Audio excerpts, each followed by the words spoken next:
Assalamualaikum warahmatullahi wabarakatuh. Sekarang kita sampai di penghujung materi praktikum statistik. Di materi terakhir ini kita akan membahas tentang regresi linear berganda. Kemarin kan kita sudah membahas tentang regresi linear sederhana.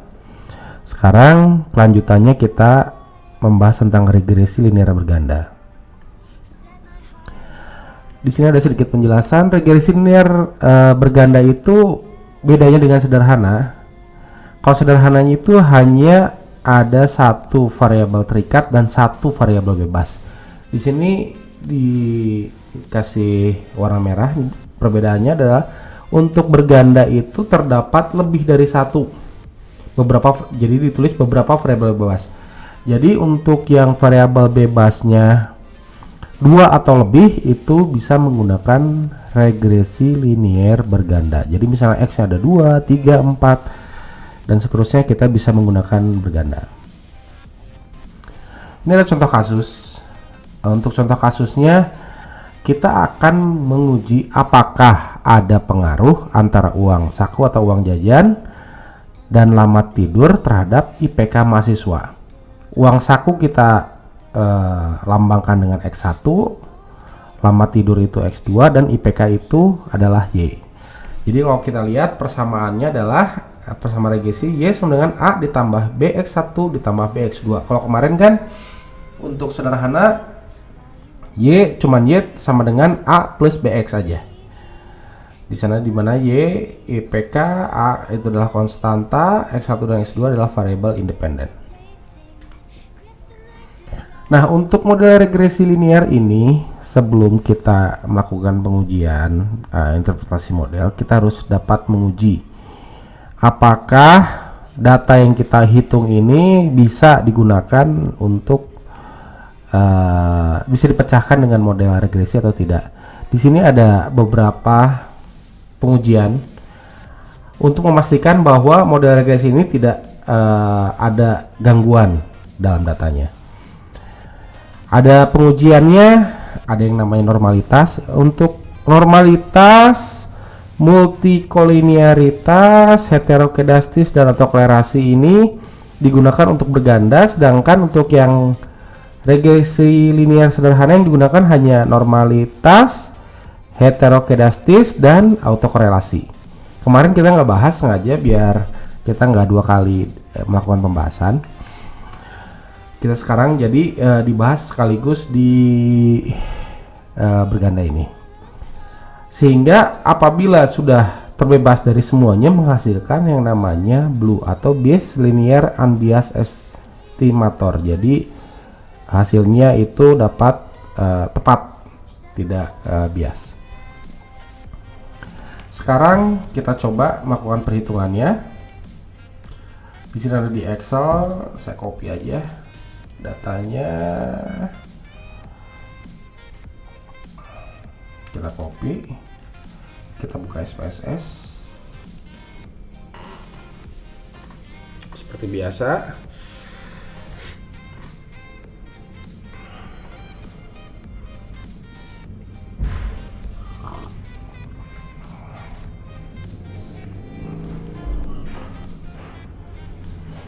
Kita pilih new dataset, lalu kita OK.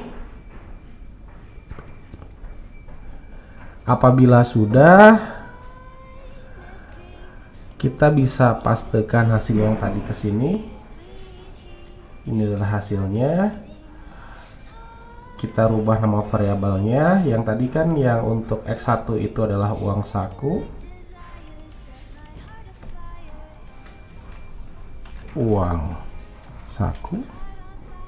yang kedua adalah lama tidur, yang ketiga adalah IPK. Uang saku itu kira-kira apa skala pengukurannya? Di sini adalah interval, ini juga interval, karena salah satu syarat melakukan perhitungan regresi itu adalah skalanya adalah interval. Setelah itu kita lakukan perhitungan dengan cara menu, analyze, ada regresi, linear. Kita masukkan variabel dependen yang dipengaruhinya adalah IPK, uang saku dan lama tidur adalah independen. Kita ke bagian statistik, kita bisa klik deskriptifnya, colinearity testnya, Darwin-Watsonnya, R square change juga nggak apa-apa, continue. Bagian plotnya ZPRED kita masukkan ke X, SID kemasukkan ke Y, kita klik dua-duanya. Bagian save kita untuk melakukan pengujian normalitas, kita checklist standardize, lalu kita analogis juga nggak apa-apa di checklist. Lalu bagian option nggak perlu, setelah nggak perlu, ini nggak perlu, tinggal kalau udah kita oke. Nah, ini adalah perhitungan hasil perhitungan regresinya. Seperti yang saya sebutkan tadi, untuk tahap pertama kita harus melakukan pengujian normalitas. Pengujian normalitas nggak ada di output ini. Jadi kita harus melakukan pengujian yang lain dengan cara kita tadi kan udah di save. Nah, sebentar mau bersihin. Nggak jadi. Udah save nilai residual. Nilai ini itu yang nanti akan digunakan untuk melakukan perhitungan untuk menentukan apakah data yang kita gunakan ini normal atau tidak. Caranya kita ke bagian analyze, lalu non parametric test, legacy dialog, one sample KS ya. Ingat ke sini ya. Sampel KS kita masukin unstandardized residual. Kita checklistnya normalitas, kita ke kanan, kita oke. Di sini bisa dilihat. Yang kita lihat di sini adalah nilai asim sig 2 tail. Asim sig 2 tail. Kalau nilainya lebih dari 0,05, kenapa 0,5? Karena tingkat kepercayaan yang digunakan adalah 5% ya. Kalau lebih dari 0,05, ini artinya data berdistribusi normal. Ya, kita lihat sini. Kalau misalnya kurang dari 0,05, itu datanya tidak berdistribusi normal. Gitu ya, paham ya? Ini juga bisa dilihat dengan cara kita melihat sebaran data. Apakah data yang kita hitung itu menyebar di antara garis regresi ini, garis yang ini. Kalau menyebar di antara ini, kita bisa lihat juga itu berarti berdistribusi normal. Tapi kalau datanya acak-acakan ada di sini, di sini, di sini, itu enggak berdistribusi normal. Bisa dilihat juga di sini untuk histogram harus mengikuti kurva normal. Ini adalah kurva normal. Ya, paham ya? Sekarang karena sudah berdistribusi normal, kita masuk ke pengujian berikutnya. Pengujian berikutnya itu adalah pengujian multikolinearitas atau normalitas, sebentar. Ya, multikolinearitas. Untuk melakukan pengujian multikolinearitas itu untuk menguji apakah ada hubungan antara X1 dengan X2. Ini nggak boleh untuk regresi ya. Jadi antara X1 dan X2 itu nggak boleh berhubungan. Misalnya X1 nya itu uang saku, X2 nya jumlah yang dikeluarkan untuk makan. Itu berarti ada hubungannya ya. Biasanya uang sakunya besar itu banyaknya digunakan untuk misalnya biaya makan. Nah, itu nggak boleh ada hubungan. Jadi pengujian namanya uji multikolinearitas. Gimana caranya? Di sini untuk memastikan apa dalam sebuah ada hubungan kuat antara sama variabel, yang kita lihat di sini ada nilai tolerance dan VEF di SPSS. Jika nilai tolerance lebih dari 0,2 itu tidak terjadi. Kurang dari 0,5 tidak terjadi VEF-nya. Kita bisa lihat di tabel ini.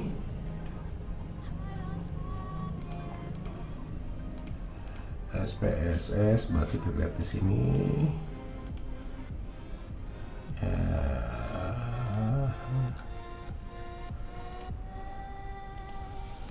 Mana tabelnya? Nah ini tadi kan toleransinya harus lebih besar dari 0,2 dan VEF nya harus kurang dari 0,5. Kita lihat di sini toleransinya ternyata 0,9 itu kan pasti lebih besar ya, dan VF nya itu adalah 1,082 ini kurang dari 5. Berarti ini sorry sih di sini salah, di sini bukan 0,5 tapi 5 harusnya ya. Itu berarti tidak terjadi multikolinearitas. Jadi tidak ada hubungan.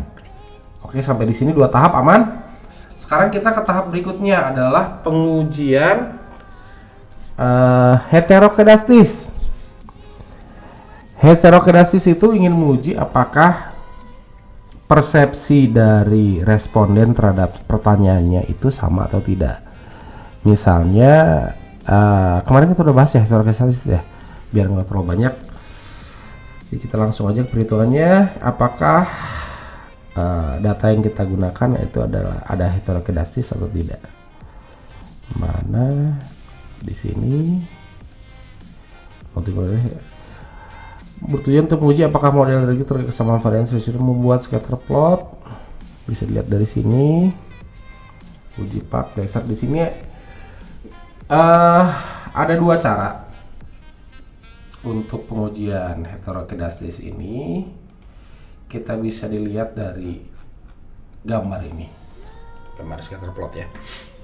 Apabila gambarnya ini membentuk pola tertentu, itu biasanya terjadi heterokedastis. Misalnya ini polanya bergerak berada di dalam garis lurus, atau gambarnya di tengah semua, atau gambarnya ini membentuk seperti gelombang, itu berarti ada pola. Tapi kalau kayak gini kita ngelihat namanya ini berdasarkan persepsi ya. Kita bisa jadi kita bilang di sini tidak ada ngebentuk pola, ada yang juga bilang ngebentuk pola. Biar nggak salah, kita langsung ke perhitungan. Untuk pengujian heterokedastis ini ada beberapa macam cara. Di antaranya ada uji Pak, uji Gletser, dan juga uji Rosperman. Ini pada intinya itu setiap pengujian ini menghilangkan nilai negatif dari nilai residual. Jadi residual itu kan kita lihat di data tadi mana. Nah ini kan ada negatif, positif, negatif, positif. Kalau secara matematik masih pada ingat kan gimana cara menghilangkan negatif? Ada beberapa cara. Ada yang dikuadratkan, negatif kali negatif itu pasti positif. Ada yang dijadikan mutlak, bilangan mutlak.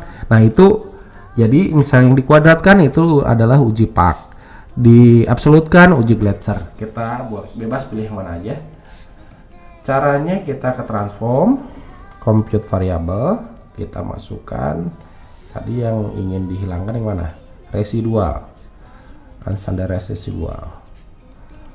Ini kita cari yang mana. Misalnya dikuadratkan, berarti gimana cara dikuadratkan? Dikuadratkan otomatis angka ini dikali angka ini kan, berarti kuadrat. Bisa jadi numeric expression ini dikali dengan ini, jadi nanti keluar model baru kuadrat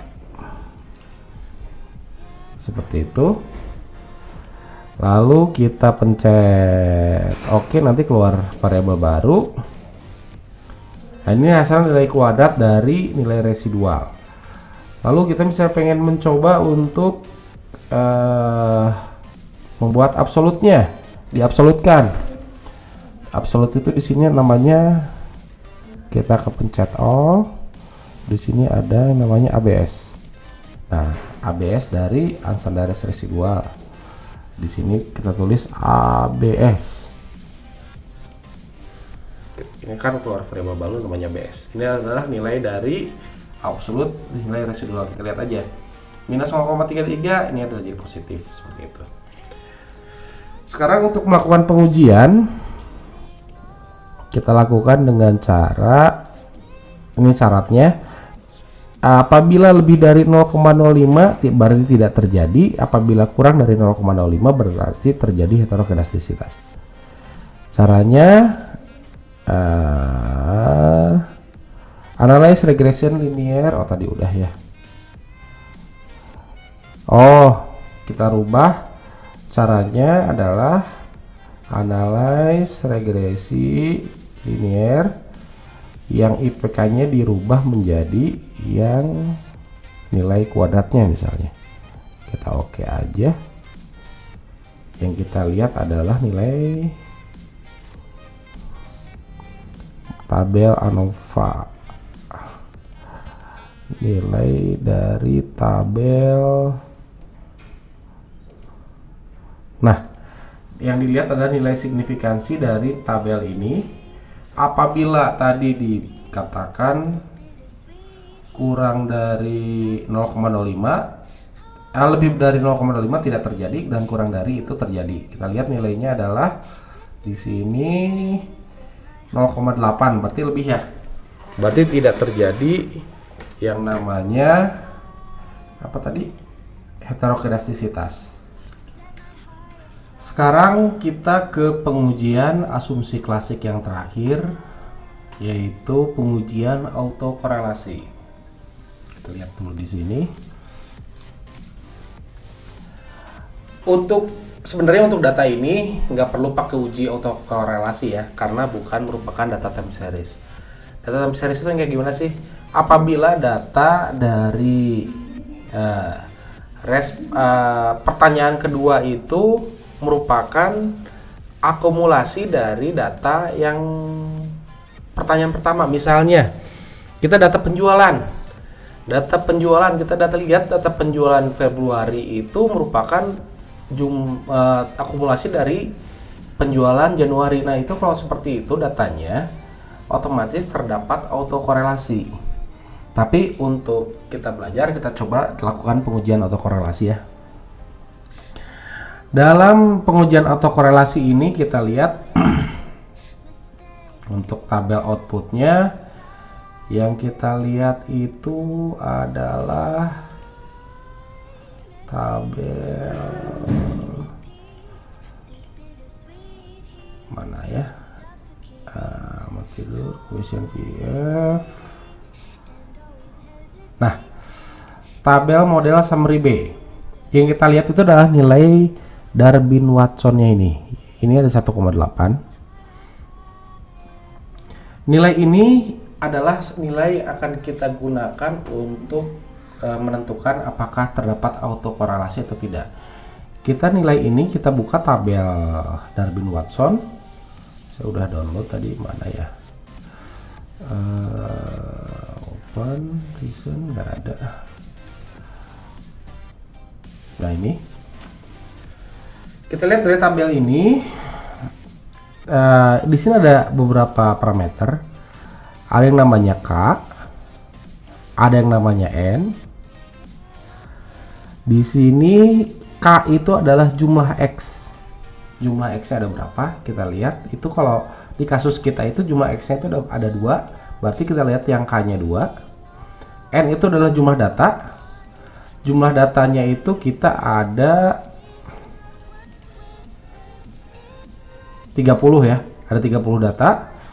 Berarti kita ke sini, kita K-nya itu ada 30. N-nya adalah K-nya 2. Kita lihat sini. Nah, ini adalah nilai DU dan DL untuk nilai Darwin-Watson. Kita bisa masukin ini di sini.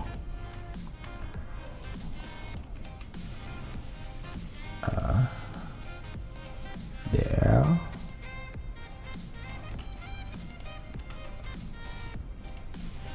DU. Cara membuat tabelnya seperti ini. DL DU ada area ini 4 min DU di sini 4 min DL. kita lihat sama dengan 4 min DU sama dengan 4 min DL. Di sini ada di sini adalah area tidak ada auto korelasi. Ini adalah areanya. Kita lihat angkanya 1,8. 1,8 berarti ada di mana? Berarti kan ada di antara 1,5 sampai dengan 2,4. Di sini ada 1,8. 1,8 berarti artinya tidak ada auto korelasi. Nah, begitu cara menghitungnya. Ya. Kalau sudah semuanya tidak ada, semuanya udah sehat-sehat aja, nggak ada gangguan datanya. Yang terakhir kita lakukan adalah pengujian kelayakan model. Yang terakhir ya, seperti yang kita bahas kemarin di regresi sederhana itu, uji kelayakan model itu ada dua, uji F dan uji T. Uji F itu uji kelayakan model secara parsial dari masing-masing elemen X, sedangkan uji F itu uji kelayakan model secara keseluruhan. Y sama dengan A plus BX 1 tambah BX 2 kita uji. Kita lihat.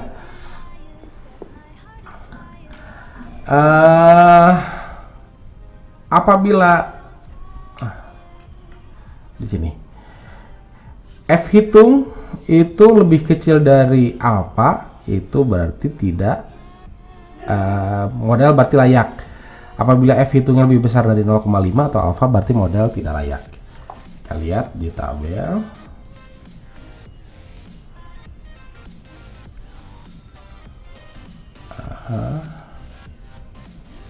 Uji F, uji T. Nah, F C2. Kita lihat di tabel sebentar ya. ANOVA. Kita lihat di tabel ANOVA. Nah, kita lihat di sini. Di sini untuk uji F secara keseluruhan, secara simultan itu uji kelayakan model secara keseluruhan, kita lihat nilai signifikansinya itu lebih kecil dari 0,05. Berarti artinya model itu secara keseluruhan, secara simultan, model Y sama dengan A plus BX itu layak digunakan untuk meramalkan dalam kasus ini. Sedangkan yang kedua itu adalah uji T, uji atau uji parsial, menguji dari masing-masing X1 dengan X2 apakah ada yang layak, ada yang tidak layak, apa ada yang harus dibuang atau tidak. Kita lihat dari nilai tabel koefisien. Kita lihat dari tabel koefisien di sini. Signifikansinya kalau berdasarkan ketentuan tadi, nah uji T juga lebih, kalau misalnya lebih kecil dari 0,5 berarti layak, apabila lebih besar tidak layak. Kita lihat nilainya di sini. Uang saku nilai signifikansinya dia ternyata lebih besar dari 0,05, sedangkan lama tidur ternyata lebih kecil. Dari sini bisa kelihatan bahwa yang tidak layak itu adalah uang saku, sehingga kalau kita jabarkan ke dalam persamaan model, berarti tadi kan secara keseluruhan layak ya, keseluruhan layak, tapi secara parsialnya ada yang tidak layak salah satu, berarti itu dibuang aja. Berarti variabel di sini uang saku ini kita hilangkan ke dalam persamaan, menjadi persamaannya adalah kalau misalnya Y sama dengan A plus B X1 tambah B X2. Kita lihat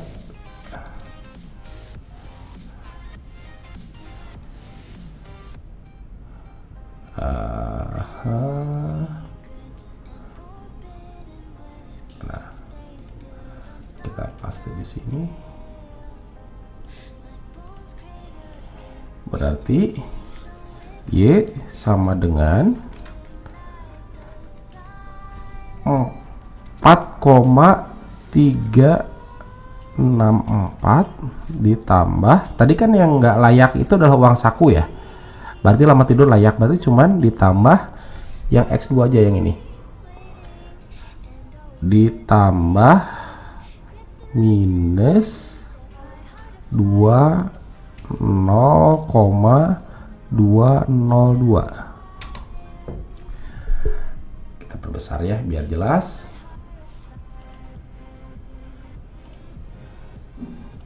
Nah, seperti ini. Ini X2. Ini artinya dia apabila tidak tidur ya, IPK-nya itu bakalan 4,364. Kan nggak mungkin ya orang IPK 4,364, maksimal juga IPK itu udah 4. Tapi nggak mungkin juga orang itu bakal nggak tidur, pasti tidur. Jadi dari persamaan model ini, apabila orang tidur itu 1 jam, orang tidur sejam, itu pasti mengurangi IPK sebesar 0,202 karena tandanya minus. Tidur 2 jam tambah, jadi mengurangi 0,4. Tidur 3 jam kurang 0,6, begitu seterusnya. Itu untuk interpretasi modelnya. Gampang ya sampai di sini. Seperti biasa untuk selanjutnya dilanjutkan dengan asistennya masing-masing untuk melakukan latihannya, dan jangan lupa untuk mengerjakan tugas besarnya, tugas makalahnya, karena ini sudah pertemuan terakhir. Setelah ini masing-masing mahasiswa itu diwajibkan untuk ujian presentasi dari tugas yang sudah dibuat. Kelulusan dihitung dari kehadiran, lalu tugas mingguan, lalu yang paling besar bobotnya itu adalah nilai presentasi dari tugas besar. Ya, sekian materi yang kita berikan. Mohon maaf apabila ada kekurangan. Assalamualaikum warahmatullahi wabarakatuh.